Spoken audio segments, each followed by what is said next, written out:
You're kind of playing in slow motion in a lot of ways. So we will see what the option is going to be.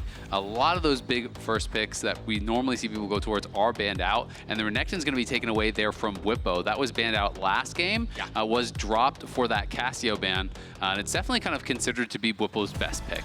I mean, he played it a lot in the LCS. He did. It was like 9 straight games, I think. Yeah. It was a lot. And he was smurfing.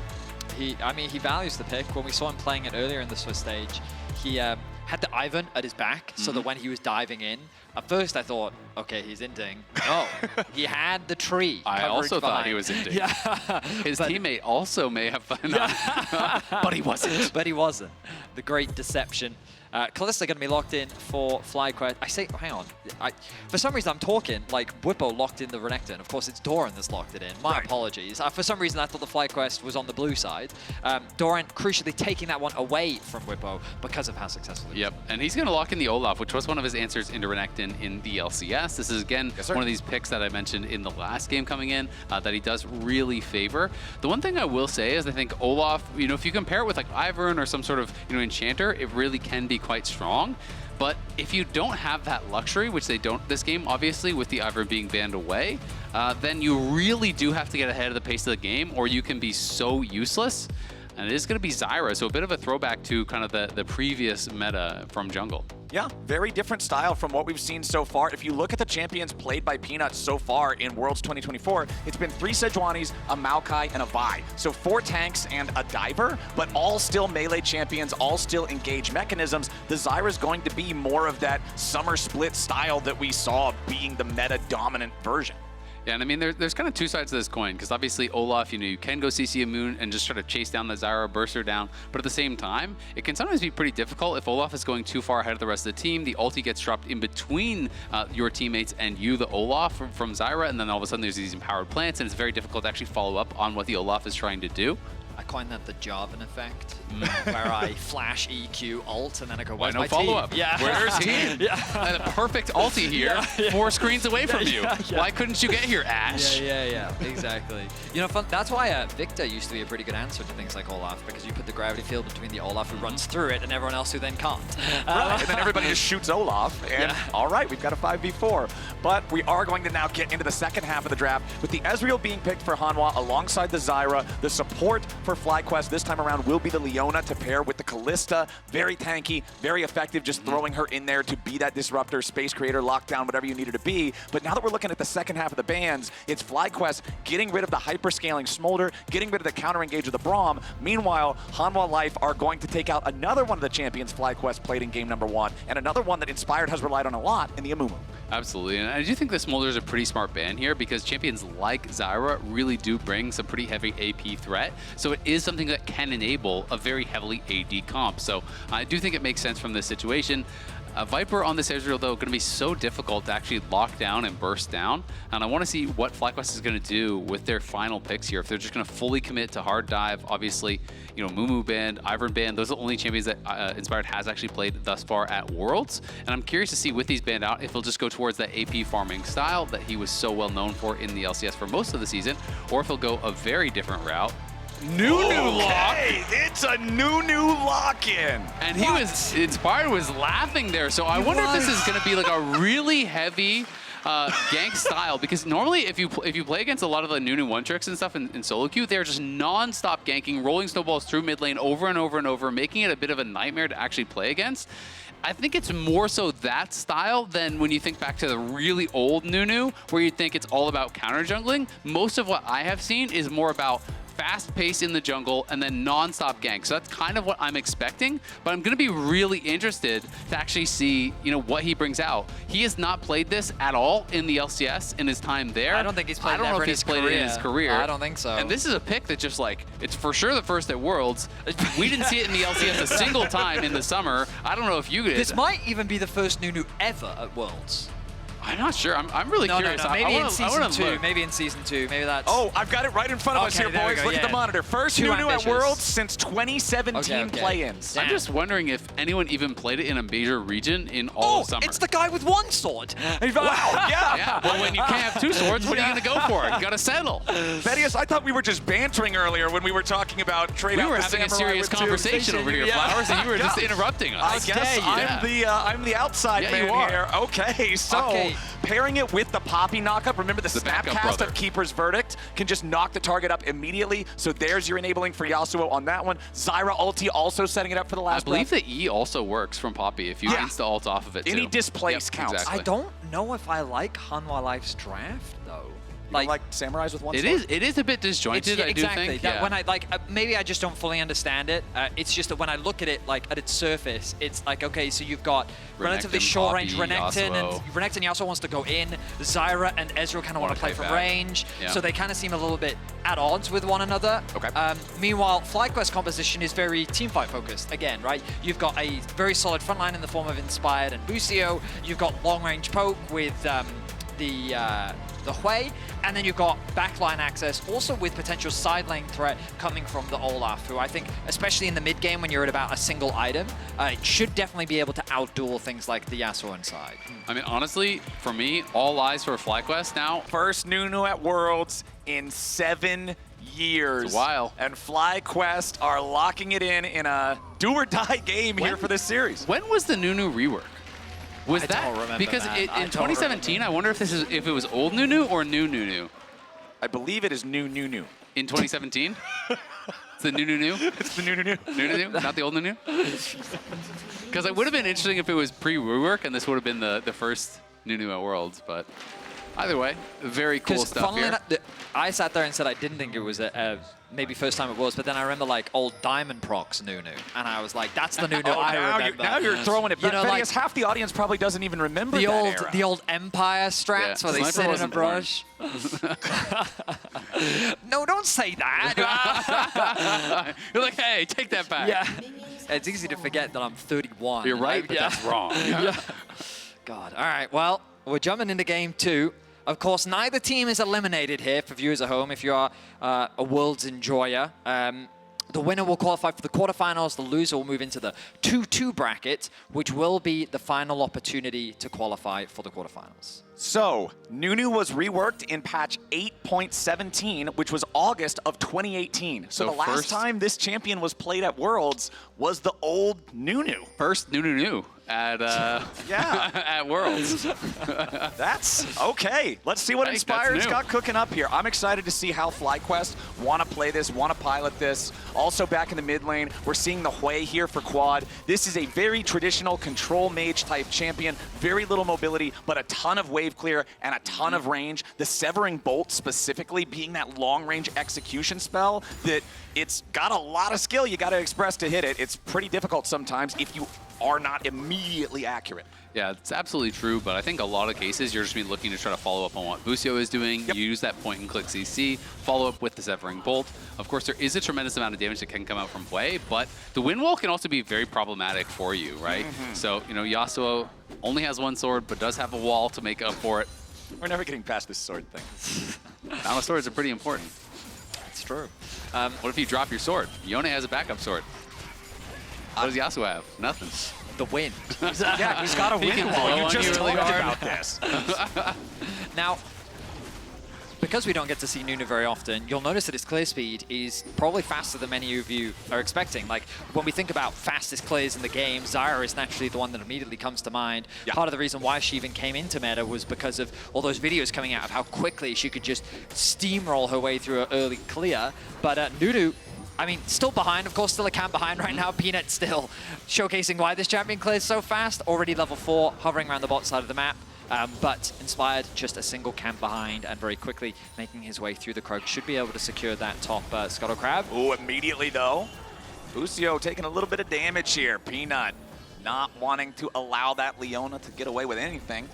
Showing up in the tri-brush to put a little bit of extra pressure on the bottom lane. Yep, FlyQuest very clearly aware of the timing at which he would be done that clear, though, and they are able to back off. Obviously, Busio takes a little bit of a chunk for it, but they don't expose themselves to any sort of a gank.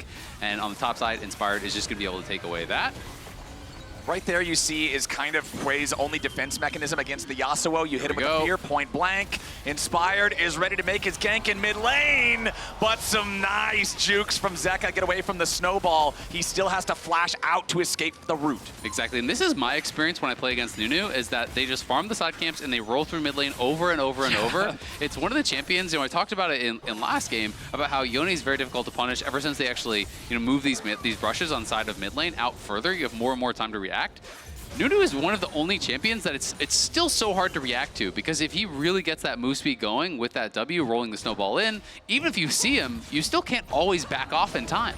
And you'll notice as well, Zeka played it well by utilizing the E from Yone to navigate his way past the snowball as Peanut hovers around top.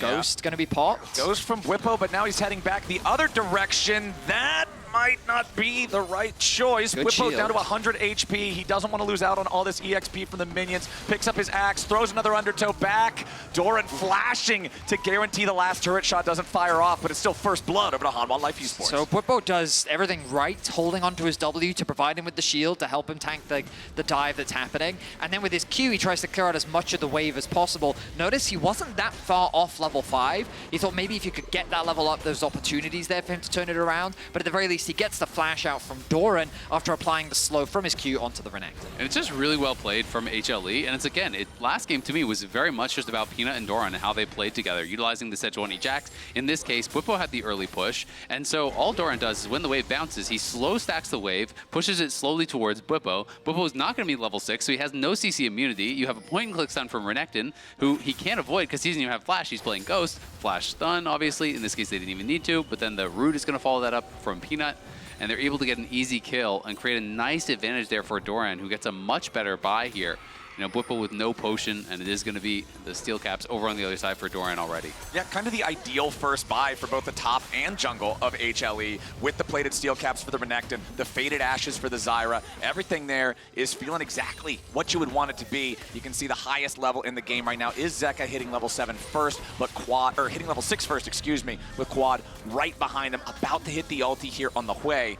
As Inspired, again, just rolling that snowball around for some extra mobility. Going to make his way over into the Void Grub pit, but Peanut is showing up now to intercept him. Bwipo only at half HP, turns back onto Doran, who, remember, does not have the flash. Inspired being first to this fight means that Doran doesn't want to try to jump on Bwipo and burst him down. The problem is the pressure in mid lane. It's Zeka that's always able to get that prio. He's kind of continuing to get the individual advantages over Quad in the way that he's trading. And with that prio, he's able to work with Peanut. I mean, the good news from Inspired is he's able to get one. Nunu, he chomps on camps very quickly. And he's able to at least secure for the potential 4 grub buff later. And Bwipo is just honestly getting kind of traded down slowly but surely. And now actually gets interrupted on that recall, which is really bad because the wave is bad for him. And he's down very low. So Bwipo going to be stuck in this spot where he has to take a horrible recall and is going to fall further and further behind, which is, of course, that massive concern when you are playing Olaf. You need to be ahead of the pace of the game. This is a champion with essentially zero utility, or as close to zero utility as you can get. Yeah, you have a slow on your Q, but that is about it. So you have to be strong, you have to be able to charge in there, survive, and punish people. And look where Peanut's positioning. Peanut's already there to actually zone him off when he walks back. So if Inspired is not covering Bwipo some more, Bwipo is going to be completely out of this game. And even if the rest of the map goes well, it's not going to matter because you're playing 4v5 for the rest of this game. Yeah, and now he's trying to make his way back, pops the Ragnarok, wants to turn it back onto the jungler, I would have to think, but it's so difficult to do. Finally using the W shield, just barely staying alive, but surely he's just dead now. Call the Meek. Bwipo is out for the second time, and Hanwha Life is doing a great job bullying this Olaf. I mean, Azael already highlighted it, but again, the coordination between Peanut and Doran is just exceptional. The timing is good, the wave setup is good. 2 stacked waves now. They've successfully dived Bwipo. And there's been zero contest. No support there for coverage, no jungle there for coverage, and he's just left bleeding farm. You'll notice now that he is almost 30 CS down, and he is a full level behind his lane counterpart. I mean, he's completely out of the game, right? From this spot, your only hope to be relevant is that you randomly get a bunch of cleanup kills in some fight later on that your teammates have set up for you. Right. But it's going to be so hard, and honestly, it's just a jungle gap from Peanut here. You know, Inspired playing this champion that is so well known for all this early jungle pressure. Yes, he did force a flash out of Zeka, but Peanut is playing the farm scale, you know, weak early game champion Zyra. He's already made 2 dives happen on the top side.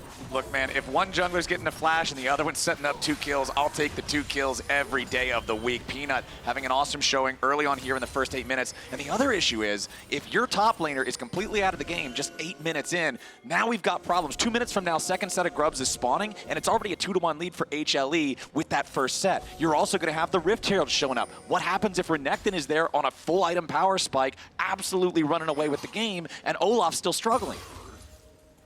It's a difficult early game. Nothing good for FlyQuest to find themselves in. And unfortunately, they don't have the same tools that they had in the previous game. Admittedly, I still think that their team fighting is good. It's just a question of how much worse can HLE make this early game? All right, Inspired's coming in. Goes from Bwipo, chasing after Doran, popping the Ragnarok, wants to get as much damage as possible. Bwipo's gonna be the first one to tank the turret, and Bwipo, with the help from Inspired, FlyQuest looking to bring him back into this one. Yeah, that is actually really important. There is a TP on Doran, so he won't lose too much, but credit to FlyQuest on the timers there. There was 1 second on Doran's ultimate when he died. 1 second before that was about to come up. His flash was coming back up as well. So that really was the last possible chance they had to make a play happen. And it does claw some semblance of quality back into this game here for Bwipo. I mean, it was, as you rightly said, crucial. Gives him a nice base, gets a little bit more gold. And he's actually making his way towards the bot side of the map right now, as a swap seems to have come through as Busio and Massu made their way. Yeah, grab a clock, as you rightly said. But now the thing is, Bwipo does not have an ult, he does not have a ghost, and Doran has his flash and his ulti both ready for this grub spawn that's going to happen in about 15 seconds, making it a very difficult situation for FlyQuest to try to navigate. Yeah, it is going to be incredibly hard. And I mean, FlyQuest would need to take 2 of the grubs away to even deny a Void Might spawn. I think they're probably going to have to give it up. Zeka trying to get away from another snowball. Ooh, Inspired slams that one into the wall. These wall angles are tricky, man. Yeah, and I think, honestly, he just didn't want to chase that far. You know, I think he is just kind of canceling it out, basically. When Zeka got that far back, he was going to be under his tower if they went for the dive. Just knows there's not really an angle for the grubs when Bwipo can't really respond. Uh-oh. Speaking of not being able to respond, Doran going all the way in here for the slice, the dice, the dive. It's nice. Doran getting a solo kill now. He doesn't even need Peanut anymore. The Croc is all grown up and getting it done. I mean, you want to talk about timing. 2 seconds until Bwipo's ultimate was about to come back up, and Doran, a crucial solo kill for him as he reasserts dominance over the top lane matchup. And once again, it's Peanut just playing between the towers here, making it annoying. In this case, yeah, Massu will get back to the tower, but you still lost 2 or 3 minions there.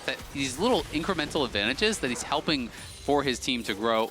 And they have those 5 grubs. They have a 3,000 gold advantage, and it's going to be a hard one here for FlyQuest to claw back in. I mean, honestly, if you're FlyQuest, you're looking for 4v4s, and you're looking to be able to outplay in those 4v4s. You're hoping that there's... Oh! The attempted engage from Busio, but the Zenith Blade is interrupted with a steadfast presence. Viper gets away, both summoner spells spent on that one. Flash, shielded Daybreak from Busio to try to lock up Peanut, but it ain't gonna work out so well. TP reinforcements from HLE. Busio stuck in the middle of 4 players, and he ain't gonna get away from this one. Peanut's gonna be the trade, at least a 1-for-1 here in the scrap, but Massu is on the run. The Mystic shot, but the flash from the Kalista keeps him alive. A very forced play there from FlyQuest. You can see that once Viper disengaged with the cleanse, they still wanted to chase for it, and Zeka TPing in response, noticing the quad was on the bot side of the map. It ends up being a 1-for-1, and HLE don't really convert it into much as FlyQuest start off the Dragon. Yeah, honestly, at the end of the day, I still think it's very positive for FlyQuest. You went 1-for-1 when you're heavily down in gold. You got the TP off Zeka, you got Flash off Peanut, you got both summoners off of Viper, you got the Ignite off Delight. You know, they did force out a lot. Yes, it did cost them the Flash off Massu and the summoners from Busio, but still, overall, I think it's a pretty positive play, and they're going to need to make these incremental advantages and find these windows where they can make something happen. This was a very preemptive flash, honestly, from Viper. Just kind of didn't have the faith that Delight would interrupt the play, and with Delight being able to actually do that, you know, he wouldn't have needed to use it whatsoever. When the cleanse is forced then, Busio says, all right, Bwipo's coming up. We're going to actually change the targeting here down onto Peanut. The TP's coming in from behind, which I don't think they actually realized as they just fully committed to the play. Yeah, and it was I think that even with Bwipo's arrival, I guess they're saying that we want to make his time spent up here worthwhile. And as you rightly said, they end up getting a 1-for-1. And crucially, that top wave is still pushed out in favor of Bwipo. And the Dragon goes down in favor of FlyQuest, giving them a 2-Dragon advantage. And crucially, Quad is able to pick up a plate on the bot side of the map. So you'll notice that mid lane gold discrepancy now barely anything after he completes his first item of the game. So neutral objectives traded mostly evenly early on here in this game. 5 grubs to 1 favoring HLE, 2 drakes to nothing favoring FlyQuest. Cloud Soul, not quite as potent as some other ones could be, but on a champion like Olaf, it's really good. 2v1 here in the bottom lane. Spiraling Despair connects onto Doran. Do they have enough damage to take him out, though? It's just Busio and Quad's already used most of his spells. Severing Bolts doesn't hit the target, and Doran lives. Look top, look top. Zeka now in some trouble as the snowball's making its way in, but a nice flash away from it when Inspired can't make the turn. Bwipo looking for a little bit more damage here to chase this guy down. The absolute zero isn't going to get a whole lot, and now Zeka can reset his shield with the last breath. Another kill for HLE. Nicely done by Zeka there. Bought so much time, dashing back and forth, creating space, allows HLE to come in and reinforce, but still, it's a great play from FlyQuest on that bottom side. Even though they don't kill Doran, they force his flash, they force his ulti, they take down the tier 1 tower and get more gold in the hands of Quad. Ultimately, the problem is, Another dive, this time on mid lane. It's Viper shot to pieces with the spears, the shutdown, but it ends up going over to Busio. That's actually so unlucky there. The Ignite tick took it right after the Ren went through, so Massu rendered them down to a couple HP, and the Ignite is what gives that shutdown gold over. You would have really loved to get that in the hands of Massu. They're going to look again. No flash, remember. All right, Zeka could be in some danger here, but he might just try to turn it around. Back onto Bwipo with a redemption coming in, though. Bwipo will stay alive, and the shutdown this time goes over to Quad. So the problem I had with the play from earlier is that FlyQuest was trying to make too many plays on the map, and by making a play both bot and top, it was going to be difficult to respond to the response from HLE, who were able to find that kill. The good news for FlyQuest is they find another kill top, but by investing 3 members top and including the TP from Quad, they leave the bot lane tower completely exposed for Doran to be able to secure, and the mid lane tower ends up falling thanks to the Rift Herald dropped by Hanwha Life. So they still hold on to about a 2.5k gold lead. They set their sights on Doran, though. All right, that snowball will not find the angle that Inspired wants. He's going to get rooted by the E. Doran's trying to use his teleport to get away, but that is not how it's going to work. Nunu's shield to keep himself alive against some of Doran's bursts, and Inspired will just disengage it as Doran gets caught and wastes a very critical summoner spell in the process. That is one of those advantages of playing a champion that people haven't seen in a while in action. He clearly does not know how Nunu works. When you spam out that E, you get a root. That's always going to stop the TP. There's no end if or but about it. It was always going to rep the teleport. I mean, that's the only logical explanation, right? He just doesn't know what champion does. Happens, I guess, but definitely not one you want to see, as not only do they get the kill, they make him waste his teleport. And FlyQuest are slowly closing the gold cap. It was an over 3,000 gold lead like 6 minutes ago, which is much more important than it is at this point in the game, and FlyQuest are the ones with the extra dragons here, and I think a composition that is amazing with Cloud Soul. It's an interesting situation where, like, okay, FlyQuest are down 3 towers to 1, but by going for that play in bot, there wasn't actually anything for Hanwha Life to cross-map. So even though they've unlocked all these towers, they can't, like, extend that advantage any further because now you're pushing the waves far too deep, and the waves are in a fine spot for FlyQuest. So an uncontested punish. They now return to farming. They're now playing towards the top side of the map to allow Bwipo, because that tower is easy pickings for FlyQuest that they should set their sights on.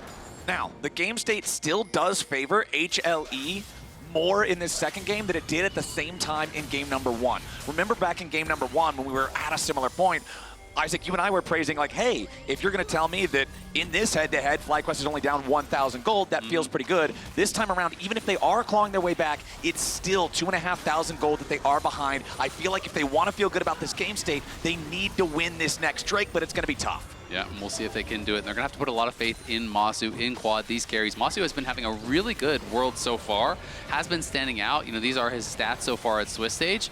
And this is a player who, you know, went from amateur to NACL to just LCS this year, Rookie of the Year, and is really standing out. And we can see Zeka on top side. This might be them just giving the dragon. We'll see if FlyQuest can secure it. Zeka does have his teleport, and it looks like HLE are calling to use it. Busio eating a couple of shots here as FlyQuest is looking Nunu, to DPS Kalista. the Drake down. They've got Nunu and Kalista together. They should should be able to secure this one, but they immediately get rid of the Nunu, and it's stolen away by Peanut. Bwipo's in the middle of everybody, but he's already going to be killed. They're trying to turn it back on the Doran on FlyQuest's side, but it ain't going to work. He survives the Spiraling Despair, and now Zeka's into the backline here as well, but he might just get killed. Quad grabbing the kill on that one as Delight tries to get away, but Massu is putting him like a pin cushion down here in the bottom lane. Quad ends up taking the kill, and FlyQuest, they lose the objective, but they come out +1 on the kills. It's a nice start but from the fight by HLE just because of the Poppy ultimate knocking Inspired out. You highlighted it. The Nunu combined with Kalista makes it the objective very difficult to steal. But then HLE tried to force the fight, and that's really where things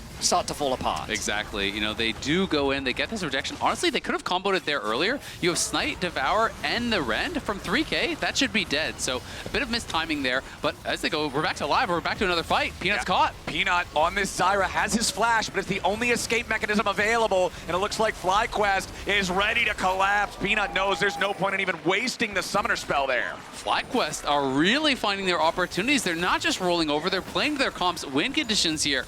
And honestly, if HLE didn't steal that dragon, you would start getting really nervous for them. I will also say that the standards with which I hold HLE to, they are not delivering so far in this series. While their laning phase has been very promising, this mid game, similar to last game, they just get caught. And this is not something I typically associate with HLE. Their team fighting, however, can't afford to be underestimated. Oh, nice lock up there with a solar flare from Busio, but Delight can still get himself away. Yes, Spiraling Despair connects, but there's no way they can do enough damage to follow up with the tier 1 still standing. But still, that's cleanse, that's flash off of Viper. FlyQuest constantly taxing these resources here from HLE, not making their job easy in this game. Viper going to be under a lot more pressure now in these next fights, and you look over at the gold advantages for FlyQuest, it's right where they want them. It's Quad, it's Massu. This is the new generation of FlyQuest. They put so much faith in these carries, and you can see in the win probability powered by AWS getting a lot closer to parity here. Jumped up to a very heavily HLE favored game, but they are threatening this Baron. And this is Zyra. You can rush this. Yeah, this is such a good Zyra tactic. Using the ulti, the Stranglethorns to force it down. Inspired and Massu know it's there. A nice sidestep on the Keeper's Verdict from Inspired. He's want to keep it leashed. FlyQuest is threatening to just try to steal it away. They even dropped the Redemption, but the burst already onto Massu. They're going to be able to kill him up, but FlyQuest claims the Baron. A little bit more damage, might be able to kill Delight. They're trying to chase after him. Now you got the Ragnarok. Peanut trying to get away with a flashback over the wall. FlyQuest still in hot pursuit. Doran and Peanut looking to get away, but Viper is dead. A massive teamfight win for FlyQuest as they punish the Baron for HLE.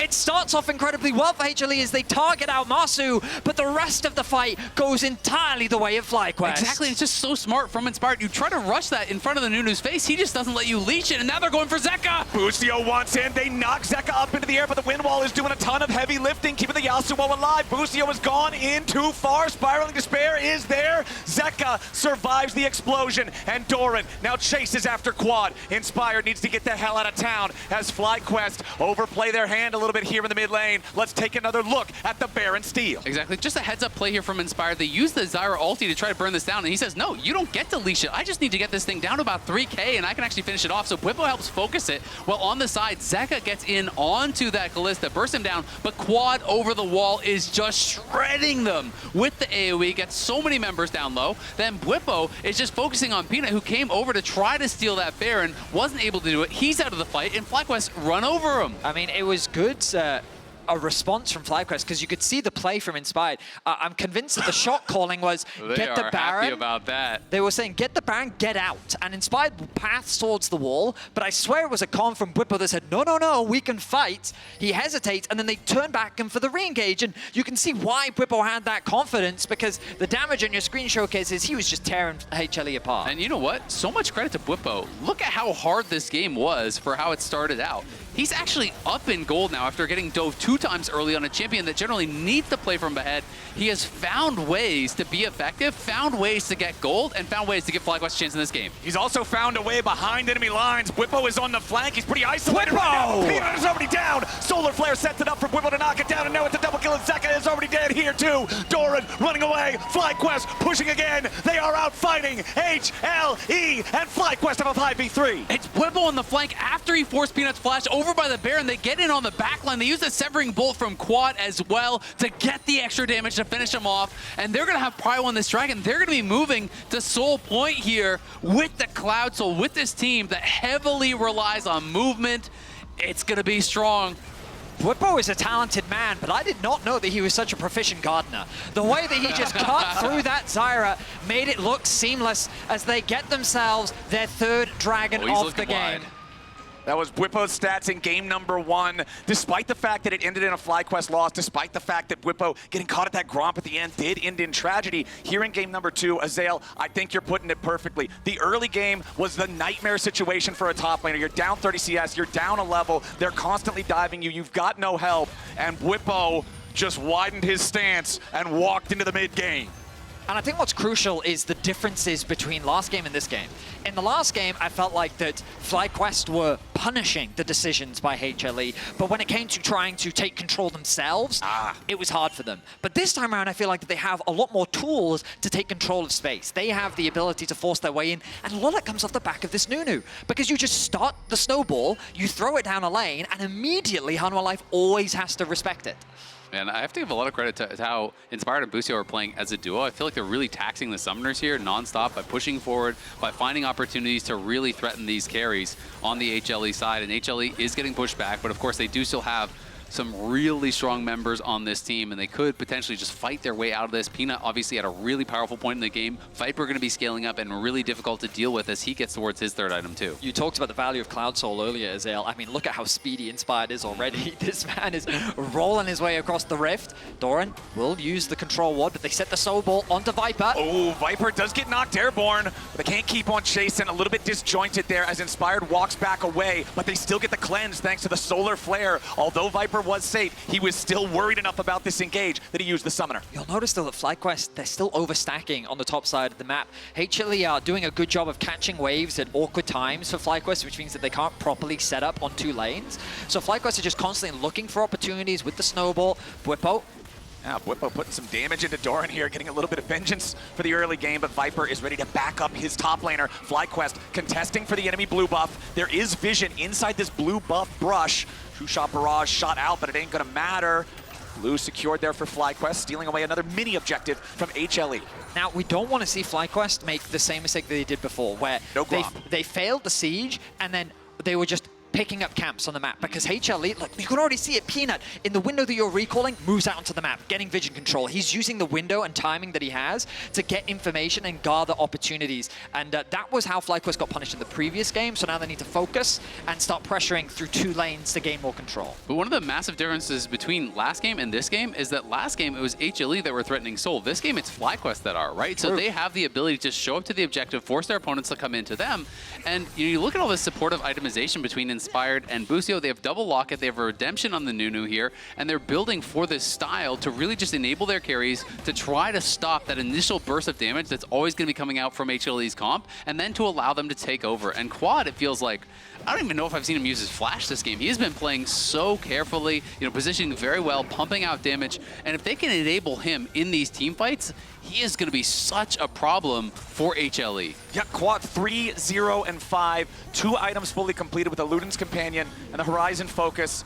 As the pieces of the next item, still just trying to combine that. We have got 90 seconds until the next Drake spawns. It is that very powerful Cloud Soul for this FlyQuest comp. When you have Olaf with Cloud Soul, he is just a ballistic missile in the fight. And Quad just finished his 3rd item here, so he is ahead of the curve. Strongest member, it feels like, of the team. And you look over at where Zeka is, he is just at 2 end pieces. Viper doesn't have his 3rd item yet either. If we're talking about items, we're talking about money. We should be talking about a 1.7 thousand gold lead for Bwipo. The recovery from the early game, we already touched on it, but it feels like it just keeps growing here for the Olaf. And it might seem weird to you that he's got magic resistance. Oh, hang on. Hold on now.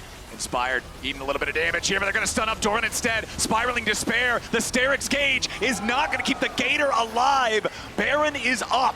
They're going to start the Baron here. They're going to try to force HLE into a 4v5 fight. Look at where Zeka is. He's got a TP. The rest of HLE still has all of their resources, though. Keep it in mind. Looks like they're not going to fight for it. Zeka just trying to take the tier 2 instead. They're going to try to play for the bot lane tier 2 and try to set up for this dragon because they know they can't give souls. So they're trying to play for the tier 2s. They're pushing up mid. They're pushing up bot. They're trying to get vision here to try to play to deny soul. They know if they give up soul from this spot, they are very close to losing the game. Big gold influx there with 2 tier 2s being knocked down. Zeka wants to use the TP. It's interrupted by Inspired. They found the Yasuo, but do they have the follow-up in time? HLE reinforcing their mid laner as FlyQuest cannot get the pick in time. Bwipo is still threatening. Someone's got to go and answer him, and it can only really be Doran now because he's the only one with the TP, but he's going to be late to the play. He can't use his TP, so the tier 2 tower is gone. Bwipo can base, buy another item, and look for soul here. HLE, though, they're going to start up the Drake. They want to force this down before FlyQuest is able to respond. Busio and Inspired stepping up. Bwipo coming in right behind him here with the TP. HLE, they can try to teleport Doran in if they really want to try to contest this, but it looks like that's not the play. The Dragon Soul should be secured here, barring something completely wacky, and that's it. Soul secured for FlyQuest. The interrupt onto Zeka's back was so important, because after getting those 2 towers, you typically have to spend your time pushing the waves back out, allowing HLE to reset, spend the gold, be in a position to contest, but they were forced to stay. And by being forced to stay, FlyQuest got to go back to base and was ready to contest. Now with the Baron buff, now with the Soul, they set their sights on the base of Hanwha Life. Exactly, they can put this pressure on, and even if you're looking towards a potential bailout of an Elder flip, well, it's not a flip. You're playing against Kalista, you're playing against Nunu, this comp that has such powerful secure on these objectives, so if they can continue to extend this advantage, HLE can't just win through sides, and they can't really depend on just stealing an objective. Now, we have to see if FlyQuest can keep this momentum up, if they can keep this late game feeling clean. It's almost 30 minutes on the clock. They've got the Soul, they've got the Baron. Solar Flare isn't going to find anything, but it will create some space. Inspired still trying to frontline as Bwipo's ready to go berserk and dive right on in, but a Keeper's Verdict knocks one of the remaining players of FlyQuest away. It's already put trouble going over to Fly. Doran into the back line. Quad in some trouble, but he flashes away. Bwipo needs a little bit more damage, but he ain't going to find Viper. FlyQuest, though, still firing back into Doran. They don't have the damage for the kill here just yet. A flash forward from Inspired for a point-blank snowball as Massu rescues Busio, but he's caught by the Stranglethorns, and Viper's got the damage to kill him. Busio's gonna be cleaned up now as well. FlyQuest force hard, trying to look for the big moment there. It ends up being a 2-for-2, 3-for-2. A bit of an overstep from FlyQuest, but they get the objective. They got what they wanted, which was the inhibitor. I understand the idea, because a few more kills could have meant the game. And when the game is right before you against HLE, you have to take those opportunities. And if it weren't for a couple of key plays here, the rejection on Massu, knocking him out of the fight, was absolutely massive from Delight. And also, Bwipo just barely cannot actually finish off the Ezreal. So if Massu doesn't get knocked out of the fight, if Viper dies, this could be the game-ending play here. Bwipo decides fully commit to it. He thought he had the kill there, then tries to back off, mis-executed on the play, overestimated his damage, thought Viper was dead on that last E, doesn't get him.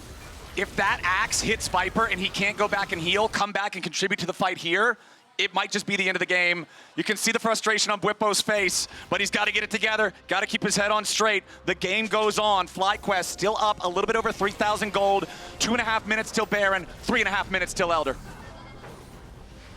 I mean, this is huge for not just FlyQuest, but also for North America to put the pressure against the first seed from the LCK. Expectations were, I mean, like, you told the story at the very start of the series, Azael, which was that both of them were like, the bridesmaids, they were the brides, then they became the brides, everyone was happy, and then all of a sudden, nope, back to bridesmaids. And because it became the story of Team Liquid and Gen G are the return, like those were the stronger perceived teams. And then FlyQuest coming into this, we all agreed, expectations clear. Hanwha Life should be clear favorites, LCK first seed, and like this should be a walk in the park for them. So the fact that FlyQuest are competing in the team fights, they're punishing the mistakes is huge. Inspired rolling in with a snowball here, but not a whole lot to find.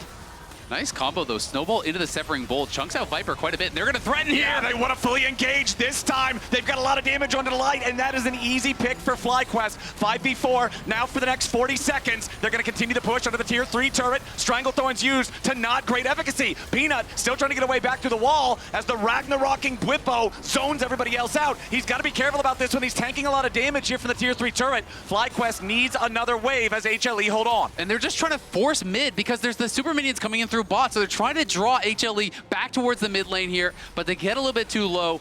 Bwipo obviously not playing Flash, so Peanut can just utilize that base gate and just walk to the left, walk to the right there, forces Bwipo in a position where he knows, okay, I gotta back off. I can't actually get this kill. I admire the amount of respect the FlyQuest is showing because they should be in a position to really steamroll, but HLE have demonstrated the individual prowess and their ability to outplay in the 5v5. So even though they had a numbers advantage, they used a lot of their tools to get that initial kill, and they wisely said, let's not overforce, let's reset. Baron is in 45 seconds. That's the easier objective for us to play for, so let's play for that instead. Exactly, and when you talk about move speed, you talk about the advantage that Cloud Soul gives you.